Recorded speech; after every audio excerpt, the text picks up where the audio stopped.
Can you believe it? In just one fleeting moment, the entire life I had built over more than 30 years, every brick, every sacrifice, every memory I treasured was crushed to dust by my own son, all for the price of a luxury vacation for his wife? That night, after closing a real estate deal worth $15 million in Maui, I flew back to Seattle with joy in my heart, eager to see my son smile, to hear his words of pride and congratulations. But instead, I walked into the garage and was met with a chilling emptiness. The 1969 Mustang Fastback, the last gift my late husband left me before he passed away, was gone. It felt like a blade slicing straight through my heart. When I stepped into the backyard, I saw my son, Ethan, and his wife, Madison, lounging by the pool, cocktails in hand, their skins sun-kissed from their so-called dream vacation in Maui. And then, without a shred of shame, Madison smirked and said, "We sold your car. Guess you'll need us to drive you around now." In that instant, everything became clear. It wasn't just a car that was gone, it was betrayal, disdain, and ungratefulness laid bare in front of me. They saw my symbol of love and memory as nothing more than a trinket to trade for a few Instagram photos and a handful of carefree days in paradise. But what they didn't know was that I had my own answer ready. Just 6 words, enough to bring their entire world crashing down. 6 words that turned my grief into strength, my loss into the beginning of a new journey. A journey where I would no longer live to please anyone else, but to reclaim the respect that was stolen from me, and to prove the worth of who I truly am. And this is that story. A story you won't be able to look away from until the very last second. I froze, my fingers digging so hard into my palms that my nails left crescent marks in my skin. Inside my head, each heartbeat thundered louder and heavier, as if my chest would burst. Ethan avoided my eyes, his face flushed, maybe from the beer, maybe from shame. I couldn't tell anymore. Madison reclined on the lounger, smirking, the glint behind her sunglasses almost daring me to react. I asked again, slow, deliberate, every word a blade. "Ethan, where's the Mustang?" My son swallowed hard, his trembling fingers twisting a napkin to shreds. He couldn't meet my gaze. Madison spoke instead, her voice honeyed but dripping with mockery. "In Maui, darling. We traded that car for a full package at the Street Regis private pool, butler service. Totally worth every penny." The world spun around me. That car, it wasn't just a car. It was the last memory Daniel, my husband, left me before he passed. For years, I'd kept it like a sacred relic, driving it only on special occasions, so I could still feel as if he were sitting next to me, smiling with those gentle eyes. Ethan's voice cracked as he tried to justify himself. "I know you loved that car, Mom, but you hardly ever drove it. It was just gathering dust in the garage. Madison's always dreamed of Bora Bora or Maui. You already have so much, you're not missing anything. I promise I'll buy you another something even better once I get my commission from the Westlake project." I cut him off, my voice cold as steel. "You don't understand. A car can be replaced. But memories, love, what your father left behind, how do you buy that back?" Madison let out a bright, mocking laugh. "Oh, please, it's just an old car. With your money, you could buy a dozen Mustangs, an entire collection if you wanted. Why cling to some relic like that?" I turned to her, my eyes sharp enough to slice through her arrogance. In that moment, I no longer saw a daughter-in-law. I saw a stranger, brazen and shameless, leeching off someone else's money. And I realized how much I had enabled this. Out of fear of losing the last scraps of family after Daniel died, I had kept silent. I'd let them grow used to spending my money, mocking what I valued. I inhaled deeply, my whole body sliding into a cold, steady calm. I looked Madison straight in the eye and said, slowly, each word a hammer strike, "I will never need you to drive me anywhere, because I just bought the entire marina, not just a boat." Silence crashed down. Madison's smile froze mid-air. Ethan stared at me, wide-eyed, as if he couldn't comprehend what I'd just said. I turned and walked back into the house, leaving them stunned behind me. That night, in the Manhattan apartment I rarely used, I sat alone by the window overlooking Central Park. The city glittered and roared below, but inside me stretched an endless hollow. I thought of Daniel, of those afternoons when he would touch my hand and whisper, "You deserve the whole sky." I sipped my wine, my heart aching, All these years, I had sacrificed to hold together a family already cracked. I spoiled Ethan. I stayed silent with Madison, all to keep the illusion of family. And what had I received? Contempt, betrayal, ingratitude. I swore, in that moment, everything would change. I would no longer live to please anyone. I would rebuild the boundaries I should have set long ago. And above all, I would show my son that a mother's love does not mean blindness. I closed my eyes and whispered to myself, "This is the moment I take my life back." The next morning, I booked a flight back to Seattle. The flight was long, but my mind spun relentlessly. I knew I had to do what I'd been avoiding for far too long. Face Ethan head-on, not as a soft, forgiving mother, but as a leader. A woman who had weathered storms and learned that love needs boundaries. When I walked into the company headquarters, every eye turned to me. Whispers rippled through the hallways. They knew something was happening. Rumors had spread. Ethan siphoning company funds for personal indulgence, Madison bragging about their Cloud9 Maui vacation.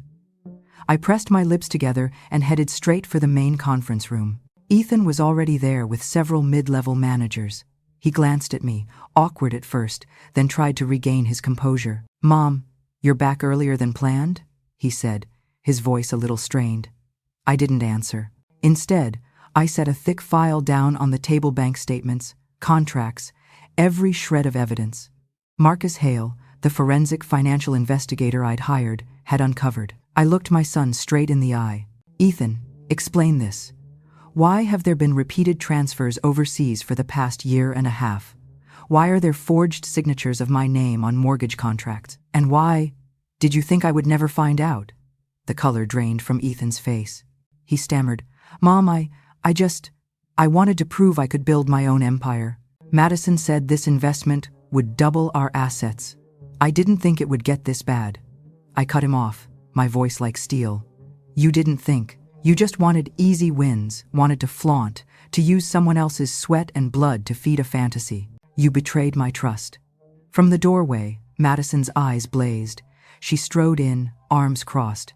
"Don't pin everything on Ethan," she snapped. "He only wanted the best. Didn't you take risks to get rich yourself?" I turned to her, my gaze ice cold. "I risked my work, my intellect, my sleepless nights. I didn't risk by stealing from my own family." The room fell dead silent. Ethan's head dropped, his shoulders trembling. Somewhere inside him, a trace of conscience still flickered. But it was buried beneath blind ambition and her goading. I drew a deep breath, then spoke slowly, each word deliberate.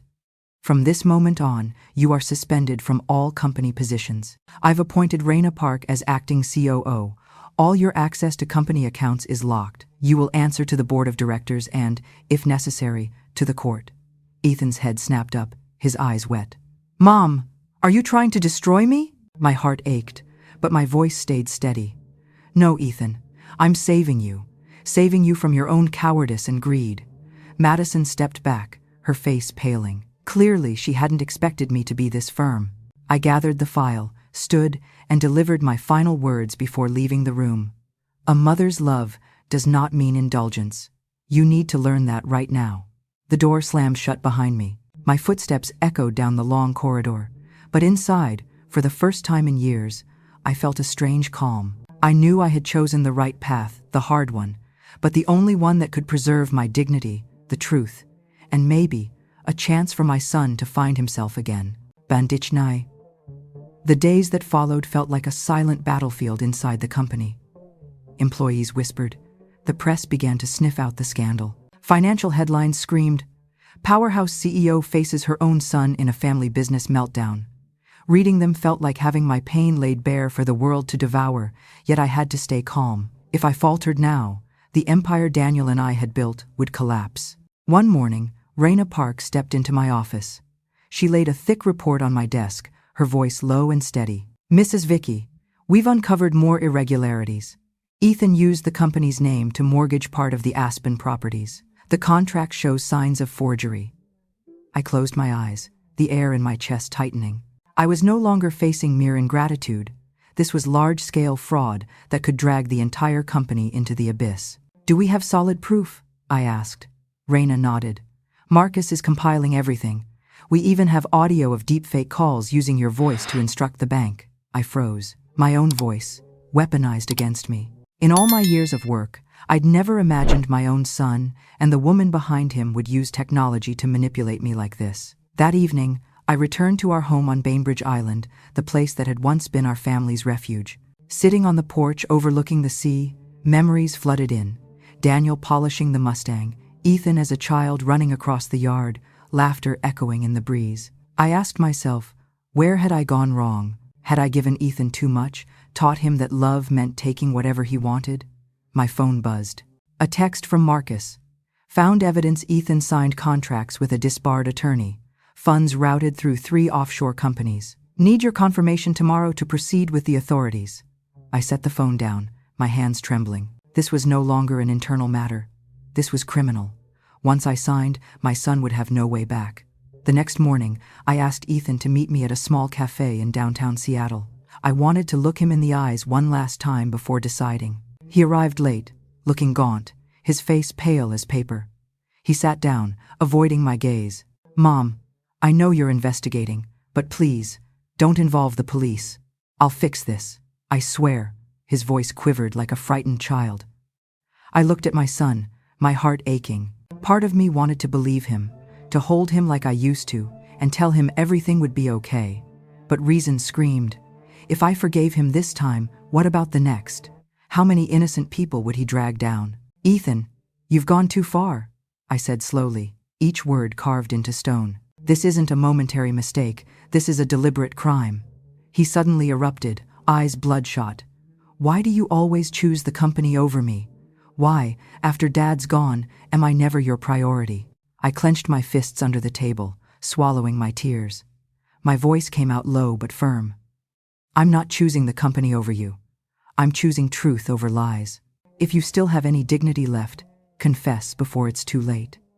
Ethan stared at me, his lips trembling as if to speak, then lowered his head in silence. In that instant, I knew. He had lost all control. I rose from the table, my heart heavy, but inside me a decision etched itself deep. I would not let blind love destroy what little remained. The hearing was held at the federal courthouse in downtown Seattle. That morning, the sky hung gray, drizzle falling like a mirror of the heaviness inside me. I stepped out of the car in a sharp black suit. Across the street, Ethan and Madison appeared, hand in hand. But gone was their old arrogance. Now they looked gaunt, their eyes darting as if afraid of being seen through. Inside the courtroom, the air was thick and heavy.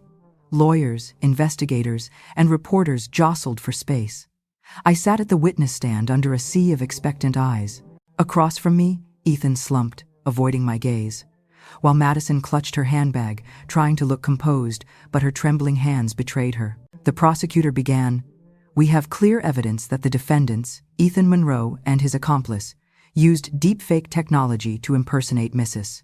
Vicky Monroe's voice in order to defraud financial institutions. They also set up offshore companies to launder funds, totaling over $2.3 million. The room buzzed. Each number, each detail cut into me like a blade. My own son, whom I had once cradled, taught to take his first steps, now called a defendant before strangers. Ethan's lawyer countered, voice shaking. "Your Honor, Ethan Monroe was not the mastermind. He was pressured, manipulated, simply inexperienced in business." I closed my eyes and exhaled.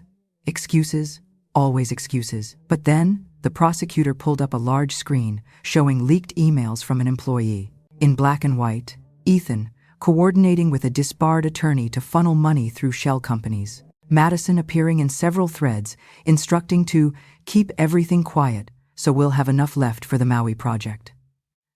At that, Madison broke down, clutching Ethan's hand. "I never wanted this, Ethan. I just wanted us to live comfortably. I didn't think it would go this far." Ethan yanked his hand away, eyes blazing, and shouted, "This is all my mother's fault. If she'd given me control, if she'd trusted me, I wouldn't have had to do this." The outburst echoed through the courtroom, leaving everyone stunned. I sat silent, my heart twisting. Then, with the judge's permission, I rose and spoke slowly, my voice steady but resonant. "Ethan, you say I didn't trust you, but have you ever asked yourself what trust really is? Trust isn't handed out for free. It's built through responsibility, through action, through honesty.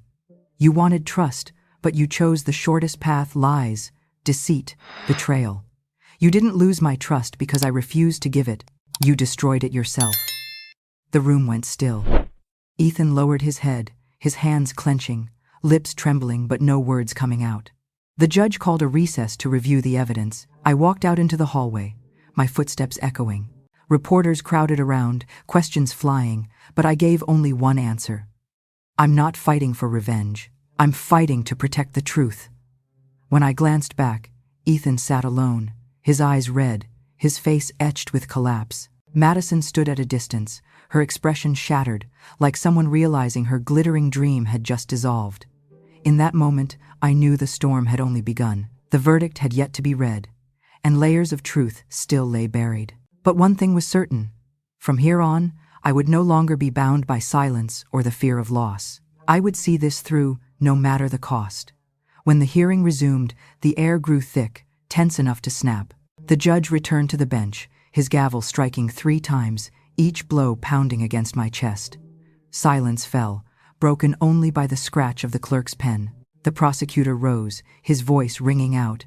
Your Honor, we now present our final piece of evidence, an audio recording provided by Madison Cole, extracted from her personal computer. In it, Ethan Monroe details how to impersonate his mother's voice to authorize wire transfers, instructing to keep it secret at all costs. The recording played through the speakers. Ethan's voice, my son's voice, warped and distorted but unmistakable. Each word a knife to my heart. Make it sound exactly like her. We just need to fool the bank a few times, then everything will be fine. A wave of murmurs rippled through the courtroom. Cameras clicked furiously, flashbulbs flickering like lightning storms. I sat motionless, vision blurring, unsure whether I was hearing with my ears or my shattered heart. Ethan leapt to his feet, shouting, "No! That recording's been doctored! I'm being set up!" The judge signaled for order, but the jury's eyes said it all. They didn't believe him. And deep down, I knew it hadn't been doctored. It was the naked truth I'd been avoiding all along. During the break, I sat alone in the witness room, the neon light casting a cold glow. Marcus entered, placing a stack of documents before me. His voice was low and steady. This is everything left. The transfer systems, forged signatures, emails. If you sign this, Ethan will be formally charged. My hands trembled as I stared at the papers. Each page felt like a chain tightening around my heart. I thought of Daniel. If he were alive, what would he do? He had always believed in justice, in accountability, but this was our son, the child we'd once cradled, the vessel of our hopes. The door opened suddenly. Madison walked in, eyes swollen red. Her voice cracked. I can't stay silent anymore. You have every right to hate me, but I don't want the baby inside me to grow up without a father. Ethan was wrong, terribly wrong. But please, give him one last chance. I froze. A child, Ethan's blood. I turned to the window, hiding my tears. Between justice and motherhood, between truth and flesh, I was torn to the core.